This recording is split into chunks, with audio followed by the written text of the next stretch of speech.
I was in a coffee shop last week having a nice hot cup of cinnamon coffee because it's cold in Chicago. Snow was falling outside the window, and this guy at a table near me is talking on his phone, saying he's a bad guy, a villain, and he's gotten worse each year. Wondering about this villain of a guy he's talking about. And then I stopped and thought, what about Bond villains and how they've changed from movie to movie and over the years? So I said, damn, we need to dig into this first decade of Bond movies and see how these villains shaped the franchise. Let's see what we can uncover. Hi, this is Dan. And Tom. From SpyMovieNavigator.com on our show Cracking the Code of Spy Movies. Thanks for being with us as we dig into the villains. Yeah, I'm looking forward to seeing where this conversation goes because, you know, Dan, Bond villains make the movies for me. Yeah. You know, give me a good villain, and you're generally going to have a decent Bond movie. I mean, take Skyfall. The movie wasn't great, but Javier Bardem's performance of that great character Silva helped raise the quality of that movie a lot. And since we're focusing on the first decade, we're going to have some wonderful villains to talk about. All right, yeah, well, I like Skyfall. I thought it was great, actually, one of Craig's two best movies. All right. Now, when you think of the James Bond villains, we're immediately thinking, hey, the world must be saved by this talented spy. But in reality, Fleming wrote Bond, and the movies bore out the Bond that Fleming wrote, who faced villains who are designed specifically as distorted reflections of Britain's own anxieties and perceived irrelevance, not just the enemies for Bond. Think about this. After World War II, Britain was worried about this, their image in the world and losing power in the world. We must remember, these were tough times as the Cambridge Five, Kim Philby and company, who were British citizens spying against Britain, selling secrets to the Soviets during World War II and into the 1950s was going on.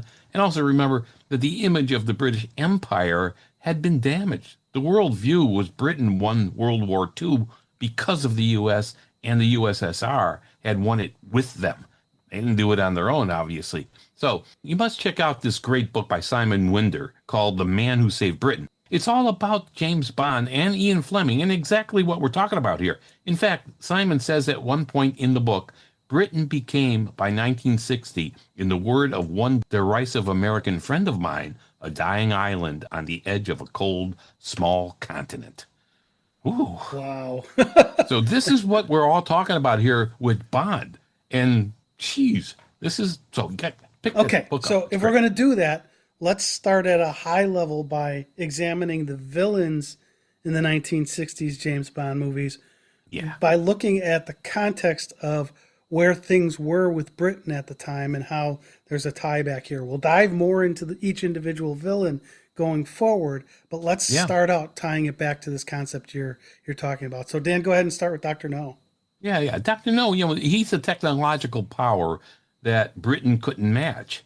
And he's testing not only Bond, but he's testing Britain and the West in general. He's a post-imperial nightmare of colonial subjects, turning superior to nations. This is a guy, like an individual guy, who now is associated with this organization that we're going to learn about, Spectre, who is undermining nations, and specifically Britain here and America. So you look at it from this perspective, it's really kind of like, okay, you see what Fleming is doing in writing Dr. No, and now as Dr. No comes to screen, we have to keep these things in mind, that this is the milieu that they're operating in, this concept of Britain losing its world image and the whole concept of British Empire. So that's pretty cool.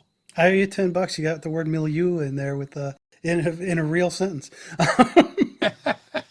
All right, let's move on to Klebb and Smersh from Russia with Love. If I'm getting this right, if we look at From Russia with Love, we see a Soviet power overshadowing British intelligence structures. I mean, think about Philby and those guys.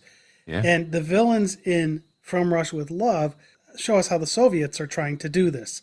Yeah. We're bringing in the Soviet power, Smersh, but we're not necessarily bringing in the full Soviet power because Klebb isn't really the Soviets. So it's kind of an interesting dichotomy there, but it's all based on the Soviet power taking over Britain. Yeah, I tell you, when you frame it like this and look at this like this, all of this makes for a different interpretation of what's going on in these Bond movies, really. So that's good. You look at Goldfinger, you see the concept of economic supremacy shifting to private fortunes, or at least away from the traditional main national kind of fortunes and the whole concept of nations ruling with the money and so on. Goldfinger actually is a reflection of Bond's ego and his abilities. And you look at it, and he's as confident as Bond. He's as cocky as Bond. He is the reflection of Bond. And so this is also a reflection of Britain at the time. It's a sobering thought for Britain that this kind of stuff could be going on. So that's pretty cool. Yeah. And then moving on from Goldfinger, we can get into Thunderball. And here we see that some corporate syndicates can dominate over governments. Mm-hmm. Largo and Spectre develop and structure power in the same vein as what MI6 and Britain are doing. Again, undermining Britain. Spectre isn't a country or a government like in From Russia with Love, but it's positioned as an evil entity. Yeah. And then look at You Only Live Twice. Yeah, and You Only Live Twice. We're again battling Spectre, but this time we're in Japan, which makes it feel different because it doesn't have a feel of a Soviet thing.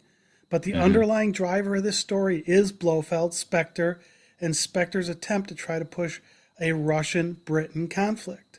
So in this case, the entity through its villains are trying to control two governments. And it's similar to what we see from a villain perspective to what we get in Thunderball from a Britain versus the bad guy's perspective.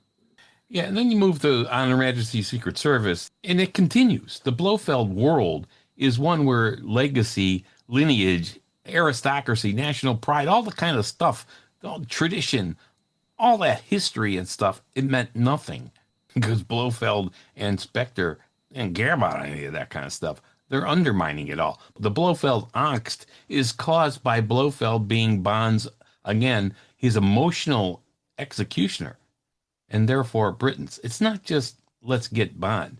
It's really emotionally dissecting and cutting off Bond. It's a powerful message. Again, reflecting the times in Britain's own depressing view of itself after World War II and into the 1960s. So it's pretty good. So Ian Fleming develops Bond, perhaps truly as Simon Winder wrote, the man who saved Britain. Now, let's get into each of these villains because this is pretty cool to look at their backgrounds and why they're so important now to the franchise. So we're going to look at the villains here from the 1960s and show how they shaped the future of Bond.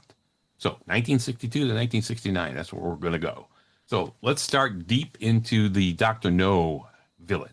Dr. Julius No, 1962, everybody knows. What he plotted, he aimed again to sabotage American missile tests using a secret signal interference device and intending to help Spectre trigger a global conflict in the favor of Spectre.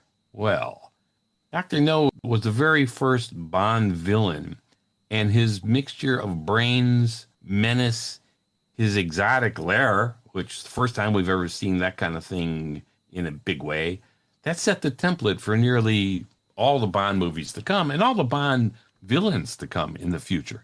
Well, it's amazing they did all that on a fairly shoestring budget, too. That was $1 million budget, which wasn't cheap. I mean, it was a lot of money in 1962, but it's not like the kinds of budgets you see just shortly after that. They doubled the budget for From Russia with Love and tripled it for Goldfinger. So let's break down more of Dr. Julius No. Again, the blueprint for the Bond villain. Who is he? He's the main antagonist, of course. He's brilliant. He's cold. He's analytical. He's this scientist who is very good at what he does. And he offers his genius and his abilities to the U.S. intelligence and to the Soviets. And both the West and the East refused him, which fuels his bitterness and his anger and pushes him towards this independent power and vengeance through Spectre. He's one of the James Bond movie franchise's most influential character archetypes, and so often looked to and referenced to in virtually any discussion of James Bond and bad guys. I mean, everybody knows Dr. No. So it's pretty. Yeah, and his big downfall is his impression is that he's superior and smarter than anybody else, and he can't be defeated. And that includes being superior and smarter than James Bond. Yep. And like you said, this sets the archetype. We see that in many, many more James Bond villains throughout the franchise, not just in the 60s. Yeah. Joseph Wiseman, of course, plays Dr. No. And Dr. No himself doesn't even appear in the movie. I think it's like an hour and 20 minutes or something like that into the movie. And the movie's only like an hour and 50 minutes. So here we are 63 years later, still talking about him. So that's pretty impressive. That was a very impactful 30 minutes. Yeah. Yeah. You look at his background, Dr. No was really the first cinematic face of Spectre. We didn't know anything about Spectre. Bond fans who read the books may have known a little bit about it, but here we are in the movie, Dr. No, first time. It's the first cinematic face of Spectre, and the first time we hear of Spectre. And it's right here in this movie. Later, we see the powerful agents in Spectre, have numbers like number 1, number 2, number 3. We don't get a number for Dr. No here up front. We just... Does that make him number 0? Like he's ground 0 for the franchise? Yeah, I like that, I think. Dr. No's island fortress at Crab Key brought viewers to places they hadn't been before. And that's one of the hallmarks of the James Bond movies, especially the early ones, is they went places many people dreamed of going but hadn't gotten to yet. And at that time, people didn't travel like they do now. And so it got us this wonderful lair, giving us the concept of a villain's lair. And this time it's located off of Jamaica's coast. It has an underground reactor facility. There's luxurious modular rooms and suites. That room that they put them up in that was cool. Really nice. Yeah, they've got electrified security barriers, which were cool to see. And there's that giant aquarium wall in the lair that set the standard for James Bond lairs in the future. And again, they did that without a lot of money. The money they spent on these lairs went up dramatically as this movie went forward. Yeah, and of course you had the Duke of Wellington portrait there too that Dr. No somehow acquired. Yeah, exactly.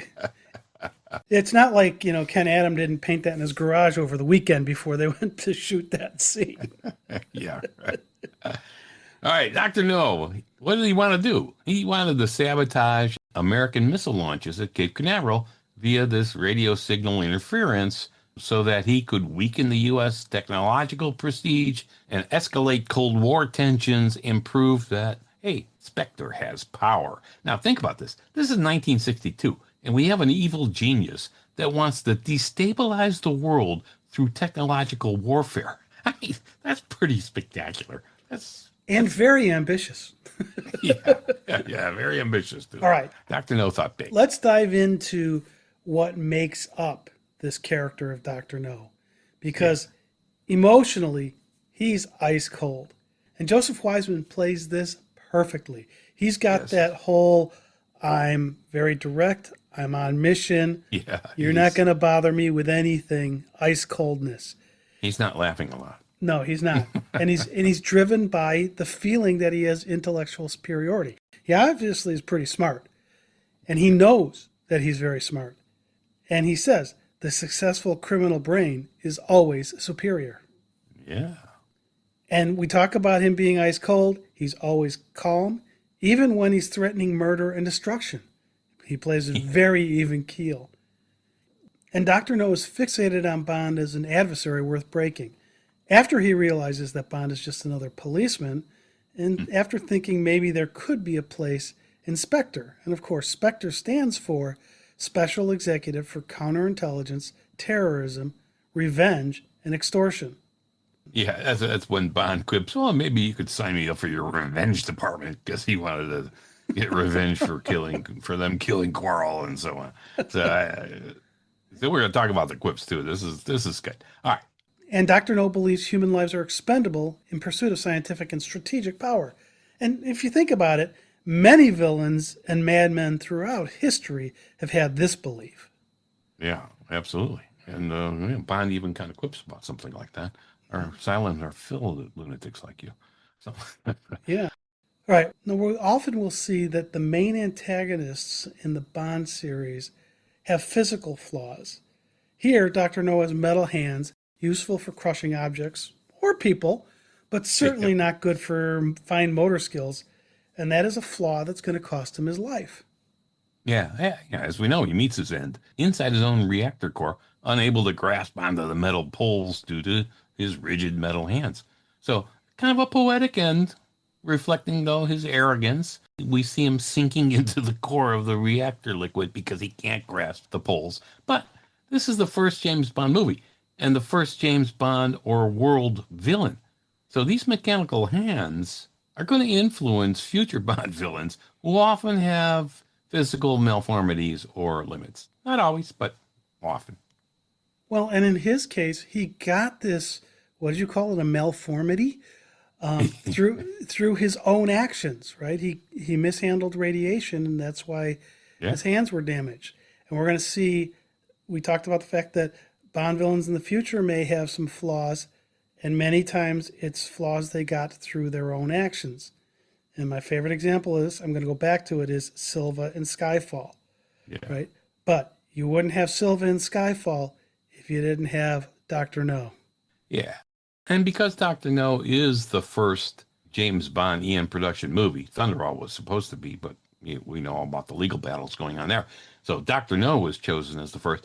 And we're spending a little more time on the Dr. No movie here because of this. He stands first, really, in importance because of the high standards that he helped set for the Bond missions to come. He established nearly every Bond villain hallmark, the exotic lair, his theatrical persona, again, often with a physical flaw, his intellectual superiority and cockiness and abilities, his cold precision in planning and getting the right evil teams together in his private army of helpers. The world level stakes, truly. He's trying to impact the world here in Dr. No. The villain Bond dialogue, too, clever and witty. In this particular movie, Dr. No, when they were sitting in the dining table, that witty, clever interaction, that set the standard for future similar encounters. So virtually every iconic Bond antagonist, Blofeld, Goldfinger, Largo, Stromberg, they follow this formula. And many other Bond villains share some of his characteristics. So Dr. No was not just a Bond villain. He really rather defined the Bond formula for future villains. So this is big. Well, and it's good that we got that in the first movie then. Yeah, I mean, it worked out great. Set the stage on here, because when we look at all this, it really, all of that puts together just makes that huge impact for the villain and how the villain can impact the movie. Yeah. Yeah, I will say the whole physical flaw thing doesn't appear in all of the Bond movies, including the next few after Dr. No. But when it's done, it has a big impact on the villain. Well, I mean, that's true, Don. It doesn't appear in all of them, but they don't all have physical flaws. But look at the henchmen as villains, too. Oddjob, Goldfinger describes him as an admirable manservant, but mute. In Largo, he's got an eye patch. That's just to name a couple. Come on. Oh, that's true. All right. Let's give a few quick shout outs to listeners who recently gave us feedback on our podcast episodes. Thank you very much. A shout out to Morgan Lisney. He gave us feedback on 2. Stuart Bassinger, Jerry McDonald, 5937, Pietro Rossi, Jim Phelps, who gave us feedback on 6 different episodes, and John Doe, TM9WZ. Thanks. We appreciate the feedback. Keep it coming. Yes, please do. And don't forget to like and subscribe to this podcast. It helps us out a lot. Absolutely. All right, so I think that's enough on Dr. No, so let's move into the villains, and I'm using and a we'll plural. do these quicker. Yeah, I'm doing that as a plural, though. The villains in From Russia with Love. We don't have just one here. Yeah. Because there's a team of antagonists which presents a more complex, multi-dimensional threat than a single villain. And these characters are a bit more than the henchmen we see in the Bond series. These folks are definitely evil villains. Yeah. And for the viewer, we've got to be able to keep up with all of this evil. And Yeah. I'll start with Rosa Klebb, who played brilliantly by Lada Lenya. She's a former Soviet intelligence officer, but is now working for the evil syndicate Spectre. And she helps orchestrate and plan to trap Bond and retrieve a coding device called Lecter. Now, to me, she's one of the most evil characters and villains in any Bond movie. She's just cutthroat. I think so, too. Yeah. She's tough. She's determined. She's fully loyal to her new employer. She's willing to do anything, like if you think about the interrogation she did with Tanya. She's afraid of nothing except for Spectre's number one. Yeah, You know, She's a little intimidated there. when she's talking to him, she sweats a little bit, right? Her role is enhanced because she's a former Soviet agent. So this helps develop the story plot line of several levels at once. And Lenya plays her to perfection. Yeah. And we have a character spotlight episode out on Rosa Klebb and her actor, Lada Lenya, that you might want to check out. She was absolutely fabulous. And next we have a villain for all villains, Donald Red Grant, a ruthless Spectre assassin posing as an ally to infiltrate MI6's plan and to kill Bond in revenge for Bond killing Dr. No. Of any Bond villain, every Bond fan will remember and mention Red Grant as one of the best. Of course, played by Robert Shaw, who is terrific. This is a cold-blooded killer. Remember how easily and confidently he killed Nash. We know him from the pre-title, and he is determined to get Bond. Yeah, now let me jump in here for a second, Dan, because you called him Donald Red Grant. And many Bond fans do as well, which is kind of interesting because in the novel, he was described as a red-haired assassin and was given the name Donald Red Grant. However, in the movie, they hired Robert Shaw to play the part, and they made him blonde. And so this is one of the first examples about how the novels describe a villain's physical characteristics different to what we see on the big screen. We'll talk about another one in a little bit. Yeah. Oh, that's good. I like that. All right. What I find most interesting about Grant is that I believe in the movie, Grant, Robert Shaw, was designed as Bond's mirror image. We talked about this a little bit up front. Clean appearance, handsome, confident, ruthless, and silent when he needs to be. And this shows all of us what Bond would become without a sense of morality. So I think this is kind of an interesting way of looking at Grant. Grant is the only early villain whose mission isn't domination. It is to erase Bond psychologically, not just kill him. You remember when he's going to shoot him on the train, he'll kiss my feet. The first bullet won't kill you. He wants to erase him psychologically, and therefore he's erasing Britain psychologically as well. This is the way I think to look at Grant the next time you watch From Russia with Love. To me, he's this deep character with lots of hidden aspects to him and lots of hidden meaning to what he does on the screen and how he acts. Oh, that's good. I like that. Well, and just like Dr. No, he's got that superiority complex. I can take Bond. This is no problem. And it ends up being his downfall. Yeah. And both for Dr. No and with Red Grant, these villains need to learn you can't do that. Now, red wine with fish. Exactly. All right. There's actually a really good cookbook called that by David Rosengarten that matches red wine with fish. So the next villain to talk about is Kronstein. Oh, yeah. Who's played wonderfully by Vladek Shabal. He's another outstanding villain. He's always good in any movie I've ever seen him in. Yeah, he is good. And here, he's the chess master we see up front. He's charged with being the plan master for getting the Lecter and killing Bond. He's designing and trying to figure out how the chess pieces are going to move with this plan. He's the guy behind the scheme that brings in Red Grant. Yeah, he's orchestrating the trap and the whole double-cross strategy. So, like when Grant's failure to kill Bond on the train is exposed, number one didn't like that too much. And he kind of calls Kronstein into the office, and things didn't go so well. 12 seconds. We must invent a venom that works faster. All right. All right. The key takeaway here, I think, from Russia with Love is it introduced Bond and all of us Bond fans to a multi-layered threat for the first time, all working for Spectre as they show the depth, the reach, and the power of this organization. So we see everything in this Bond movie, from conspiracy, double agents, true espionage, betrayal, doubt, seduction, cold-blooded killing. Everything is thrown into this one. I think From Russia with Love is probably my favorite all-time Bond movie. Yeah, I would agree with you there. And part of it, I think, too, is because it's not just one villain, right? It is an organization. And even at the beginning, when you get the whole thing where, where they're going through the finances and stuff of the organization, you're learning this is an organization, not one person. All right, let's get to Goldfinger, 1964. We know Goldfinger loves gold, and he will do anything to either get more gold or increase the value of his gold. Yes, he is obsessed. He loves its color, brilliance, and divine heaviness. He is greedy, and he wants more. Now, Gert Fruba played Goldfinger to perfection, and his voiceover master was English actor Michael Collins. Now, his plan was audacious to detonate a nuclear dirty device inside the U.S. gold reserves at Fort Knox.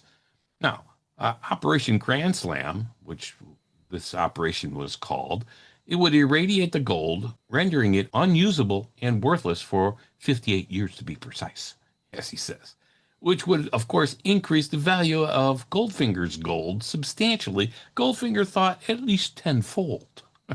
Goldfinger is a Bond villain that every Bond fan knows. Now, you just said From Russia with Love was one of your favorite James Bond movies. For most people, Goldfinger or From Russia with Love are in their top three. Not everybody, but those are they really set the stage well, or set the table for the franchise. And I like how his plan was to dominate the gold industry and increase the value of his gold. He wasn't looking for world domination or starting a new human race underwater. No, he just wanted more money. I like that. And now he came off as being sophisticated, brilliantly cunning. He was glamorous and terrifying at the same time. I mean, he was just that good. I don't know that he had the superiority complex that some of these other guys had. I think he just said, I want the domination. Confidence. Yeah, he had confidence in his plans. Confidence, but I don't think he had the same level of, I don't know the right word for it, in Confidence. arrogance. Arrogance. Okay. All right. Now, here's a fact that I think most of us missed even watching Goldfinger 50 times. Operation Grand Slam would not only increase Goldfinger's gold value, but also Britain's and many other countries' supply of gold, too. So this was not a blow to Britain if successful, really. Yeah, he was just going to screw the U.S. Right? Yeah, screw the U.S. So you think about that for a second. It's like, wait a minute, this might be good for Britain. Yeah. Right. Now, we can't talk about Goldfinger without his henchman, Oddjob, the razor rim bowler hat. He became one of the most memorable henchmen in all of the James Bond franchise. Yeah. It's just fantastic. Played brilliantly by Harold Sakata. We actually have a podcast episode out on a character spotlight on Oddjob as well, like we did for Rosa Klebb. Fantastic. People loved it worldwide. All right. Thunderball, 1965, Emilio Largo. Spectre's number 2 guy, a cold, efficient, and ruthless Spectre operative who seems trusted by number 1 and seems very, very capable.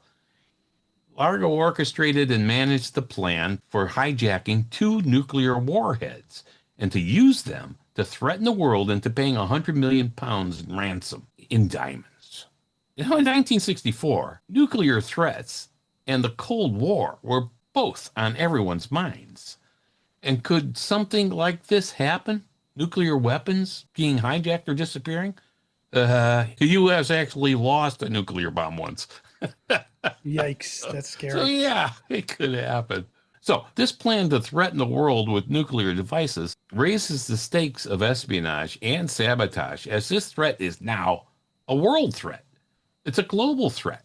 Spectre seems to be a very formidable enemy who would be difficult to completely defeat or be rid of. Now, lastly, I want to point out here that Largo was really the only main villain in the first 6 movies who was framed as a manager of a plot, someone who doesn't originate the plot. So we had Kronstein in From Russia with Love creates the plot. Yeah. You might say that Rosa kind of managed it, kind of. She managed, she managed it for him because she didn't want to take the blame. She said it's his plan. It's his plan. Kronstein's plan, right? So number 1 didn't create the plan in From Russia with Love. So here Largo's unique. He's delegated the plan, but we see how evil Largo is, as evil as number 1 is, to be sure. All right, let's look at You Only Live Twice, 1967, and Ernst Stavro Blofeld. We know who Blofeld is. We were introduced to him in From Russia with Love. Not his face, though. But then in Thunderball, Behind the Shades, he is the head of Spectre, who we heard first about in Dr. No. Blofeld operates in the shadows a lot of times, like we saw, and sometimes, though, he's in your face. Here, Blofeld is in your face. He's face to face with Bond, giving us a great first look at the criminal mastermind. And he established the Blofeld look, if you will, for the future. Yeah, now we know the plot that Blofeld orchestrates. He's going to hijack both American and Soviet spacecraft to instigate a war between these two superpowers. This is starting to sound familiar. He's hoping that Spectre emerges as a new superpower in the world. Now, to me, that's a stretch. Right? Let's start a war between the two top superpowers and then hope they'll annihilate each other. All right, so let me see. This is megalomaniacal behavior. And with a stretch, we can believe someone would be this crazy. Yeah, we've had a lot of crazy people in history. Look at this iconic Blofeld, though. You got to remember, Sherlock Holmes had his arch enemy in Professor Moriarty. Holmes called him the Napoleon of crime, a nickname reflecting Moriarty's genius as a criminal mastermind. Well, Blofeld defines James Bond's and MI6's archetype enemy as a global criminal mastermind, cold, calculating, the world in his sights, and, like Professor Moriarty with Holmes, deeply personal in his rivalry with Bond, as Moriarty was with Holmes. His influence as a villain and the model of villainous really it set the tone for decades of Bond villains to come in the future. So there's a lot going on in this movie that sets us up for the future as well. Wow. Until Purvis and Wade decided to ruin it. Wait, it's the first Purvis and Wade slam you had the whole episode. I know. Well, we're talking about the 60s. They weren't around. All right. Let's get on to the last movie of the 60s that we're talking about here, Tom. On Her Majesty's Secret Service, 1969. Come on. Okay, and this is, again, the primary villain here is Ernst Stavro Blofeld. Yeah. And it has actor Telly Savalas this time taking on that role. And I just love Savalas's Blofeld. Me too. Of course, he's heading up Spectre, but I love the way that Savalas plays this character. It's a different take on the character. He's more physical. He's more modern and dynamic, and he's physically active in the field. He looks like he's a person of the late 60s with the way they've got him in terms of his attire and everything. He's charismatic, well, ruthless, and he's calculating. And he's almost the flip side of the coin for Bond. He's mentally tough, physically tough, and ready for action. And he's very determined. And this is very different from what we saw in You Only Live Twice. Here, he's physical and hands-on, charming and almost seductive, but deadly in every step of the way. Yeah. Now, he maintained his baldness there in On Her Majesty's, but not the facial scars and stuff. So it's kind of weird. Anyway, when we talked about Dr. No's hands, we talked about how Bond villains often had some form of physical difference from most people. What's interesting about Blofeld here is how he is different in this movie than he is in Ian Fleming's novels. In the novel, Blofeld had no earlobes. This isn't mentioned in the movie, in part because Telly Savalas had earlobes, so that it wouldn't have made sense to mention that. It'd be hard to get that out. So we have this difference here. So this is another example, just like how we talked about Donald Grant having red hair in the novel, but he was a blonde in the movie. So the movies have no problem deviating the characters from the novels, and it does work. Yeah, it works. It was fine. Now, Blofeld here has got big plans, of course. His plot is among the most chilling in the series. And we feel this chill still today in the tensions that we face now. And also it was a really nice template for Mission Impossible, too. Yeah, right.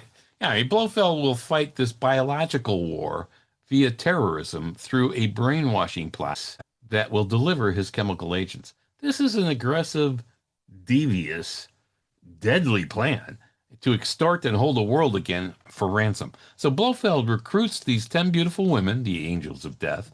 He poses his Alpine clinic as this allergy treatment center, and he secretly hypnotizes and conditions these angels of death to deliver his poison. So each is given this biological agent capable of sterilizing livestock and destroying crops and so on. So they're sleeper agents, unaware that their hypnotically implanted command could be triggered remotely It appears to be working too, and Blofeld appears ready to deploy. The role makes Blofeld's plot scarier. His weapon is really innocence and naivete through these women, not villainous henchmen, although Irma Bunt was pretty good. Yeah. We'll talk about her. The Angels of Death, though, they're tragic figures. They're pawns rather than villains. So I'm not going to count them here as villains, but they're central to the mechanism of evil, though. The threat that Blofeld wants to create is, hey, global agricultural collapse, economical blackmail, and Blofeld will be in control. So this is a big plan, and it's a good one. We have not really seen this before in any of the James Bond movies, and this is something that is really quite practical. Maybe not the hypnosis part. But hypnosis was big in the late 60s, so it's very much of its time. And a lot of that was being done. I mean, there's a lot of experiments with drugs the CIA was doing on people and everything else, hallucinatory drugs. So this was like timely for this movie. And it's a believable threat, especially today when you look today with biological warfare and what the capabilities are today. It's frightening. So it's really a plot that can be catastrophic as well as believable. And they did this in 1969. So biological warfare via unwitting carriers, yeah, believable. Very well done. And a great screenplay of the Ian Fleming story for sure. And this is one of the James Bond villains, has a psychological dimension that's really quite frightening. Because Telly Savalas presents that well. He does. So he claims legitimacy by claiming an aristocratic birthright. He seeks diplomatic immunity, pushing to have his title recognized. And he seeks power through subtlety rather than spectacle. So very different than what we see in some of the earlier villains. Right? Yeah. He wants status and acceptance as much as dominance. So that's the psychological state of this guy. And it is scary. That is a scary thing to think about for a villain. Yeah. And really, as the main antagonist in this movie, he is ruthless. He wants to kill Bond and or Bond's new wife, Tracy. It's hard to say for sure. So this movie crosses a boundary for the first time, I think, because Blofeld shows he's the most emotionally brutal villain in the early Bond movies. Because he orders the assassination that kills Tracy, Bond's wife, in the final moments, of course. And it's the set. Yeah, but wait, was that targeted to her or was that targeted Well, to this him? is what I'm not positive, 100% positive. I read the book. It's hard to say positively whether it was both Tracy and Bond they were hitting, or Bond, or only Tracy. But they may have been shooting Bond. I don't know. And Bond was outside the car, though, when the gun blazed and killed Tracy. So think about that for a second. If it was a Tracy hit, this is a huge psychological act. Yeah. The key here, yeah, right? I mean, the key here is, and I think this is important, this is the only Bond movie where the villain actually wins. Blofeld destroys Bond emotionally, and with a lasting consequence. It's not temporary. It wasn't a temporary defeat here. Blofeld here alters Bond's destiny, not just threaten the world. And the series never really fully undoes this damage that Blofeld hits Bond with. Really, it's kind of scary when you look at it that way. So, No Time to Die, of course, basically kills everything off. But let's ignore that for now. Yes, forever. Yeah. And if you think about it, this permanently scars Bond. And it drives later revenge arcs. Yeah, that's true. And I said there's a psychological dimension here. That murder is just one example of many from Blofeld. And then we also get Irma Bunt as a secondary antagonist, played by Ilse Steppat. She's an outstanding addition to the villainy of this movie. She plays a stern, nasty really well. Mm-hmm. She's Blofeld's harsh, cold, frightening enforcer. And it is frightening. You look at her on the screen and you're kind of frightened of her. Yes. She's no nonsense. She's humorless and loyal. Rosa Klebb had similar qualities there. Yeah. Now, compared to Blofeld, though, he can be seductive and charming, where she is emotionally dead and mechanical in her attention to executing her duties. In this movie, it's Irma Bunt who fires the fatal shots that kill Tracy Bond, making her the face of that tragedy. It's one of the most impactful deeds any villain performs in the series, and one of the saddest and impactful scenes in any James Bond movie, before or after. Of course, Blofeld has lots of goons on his squad, from the armed guards at Piz Gloria to his lab technicians and the workers there, Irma Bunt, of course, and more. His army is more of a realistic army, not over the top kind of theatrical goons that we see often, but more practical and more real, I think. So it's kind of like his own military. He's got his own little military, and that makes it scarier, I think. Once again, we see a great lair, like we saw in Dr. No, Goldfinger, Thunderball, and now here in On Her Majesty's Secret Service, we have Peace Gloria. The nice thing about Peace Gloria is, unlike the other lairs in the series, this one exists. You can go there. Dan and I have been there. Right? Yeah, we've been there. And so you can go there and kind of think in your mind of being there during the fight, or just being up there with the angels of death, which might not have been a bad thing. It's just gorgeous, and it's, like I say, it's one of the few layers that the villains have that you, the listener, can go to at any time. It looks a lot like it did then too, especially the inside, the interior. I mean, it's visually striking. It's a beautiful place. You got to go there. One of the top filming locations ever for a Bond movie. Irma Bunt was intended to return to Diamonds Are Forever, but actress Ilse Steppat passed away shortly after On Her Majesty's Secret Service released. Her absence leaves her character's fate unresolved. Now, that's actually not uncommon in the Bond series, but this is one that they were going to take it to the next level, and unfortunately, since she passed, we missed out on it. Yeah. Now, I mentioned that I really like Telly Savalas' portrayal of Blofeld. He's often considered the most charismatic and action-driven villain in the series. And Savalas' version of Blofeld is the version most capable of physically confronting James Bond. Yeah. I mean, you couldn't see Donald Pleasance trying to take out Bond, or even Christoph Waltz. Here, Telly Savalas looked like it'd be a good fight. He could take care of you. Yeah. Really, he was a great, one of my favorite Blofelds, really. He was terrific. Awesome. So these On Her Majesty's Secret Service villains matter in the Bond history. They deliver the most emotionally devastating attack on Bond personally with Tracy's death.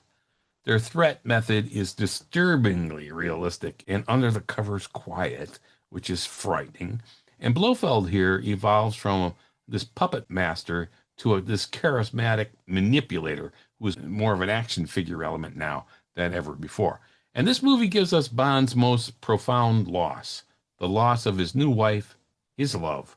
The villains here are devious, they're subtle, they're intelligent, and they make it personal as well. That makes it all very real and scary for the viewers as well. And I think the impact of that, if you think about when he loses Quarrel in Dr. No, there's an emotional impact there. The emotional impact of him losing Tracy takes it to a whole new level. Yeah, it does. All right, let's look at what makes these early villains work. A wide variety of motivations we see. We saw a personal vendetta in Dr. No, driving an absolute greed in Goldfinger, the introduction of political sabotage in Thunderball, and the attempt to create global chaos in You Only Live Twice. And they still had the Fleming stories to base a lot of this on. But we started off with a wide range and broad spectrum of evil that made things interesting from movie to movie. And they did it with style. Look at the style and overall threats that each villain created. Right? Yeah. They brought to the table a unique and embellished style of evil as the villains progress. We saw exotic locations, luxurious and sophisticated lairs, unique henchmen, and their threats were real and they felt real. The disruption of world order, nuclear bomb threats, international extortion, potentially global war. I mean, classic James Bond villainy came out of these early James Bond movies, and they all contributed to the Bond movies to follow. I'll go back and say From Russia with Love, too. That was a pure espionage movie, too, which I thought was terrific. And, of course, Goldfinger, we have to mention that, set the bar for all the things, the gadgets, the cars, and everything else as well. So these movies had a huge impact, but the villains here had the biggest impact on the franchise going forward. Well, and I think the fact that there were different styles helped that a lot. Because it wasn't just, an evil person is X. Now it's like almost anybody you see could be an evil person. Yeah. And then you had Spectre. Of course, you learn about Spectre and Dr. No, And we see it a few more times in Bond movies to come. It's a long-term problem for MI6 and the world until, well, it wasn't. In No Time to Die. All right. So henchmen matter too. We had the main primary villains, of course. But there are many early James Bond movies that use specialized henchmen like Oddjob, Red Grant, and various others, as we mentioned, as secondary threats beyond the main villain. This is a very clever way in both Fleming's writing and in the Ian Productions movies to give Bond more challenges on all levels, mental, moral, physical for sure, and even psychological, adding additional depth to the stories and additional elements that 007 had to tackle and defeat. So very clever stuff. Okay, Dan, so I think we've successfully covered the villains from the James Bond movies of the 1960s. They helped give us a glimpse into what was happening in Britain at the time and how they shaped the series. Yeah. All right. I think we did too, Tom. And so that's a wrap. Please leave a comment to let us know who your favorite James Bond movie villain is. This has been Dan. And Tom. And we thank you for listening. We appreciate it, and we would appreciate if you would help us out by subscribing to our show, Cracking the Code of Spy Movies, in your favorite podcast app. Thanks. Okay, that is megalomaniacal. That is megalomaniacal. That is megalomaniacal. Wow, that's a tough word to say. That is megalomaniacal. It is that, isn't it? Okay, we should actually leave that in. I mean, these are sleeper agents, basically unaware they're hypnotically, hypnotically. That's your megalomaniacal, or however you say it. hypnotically.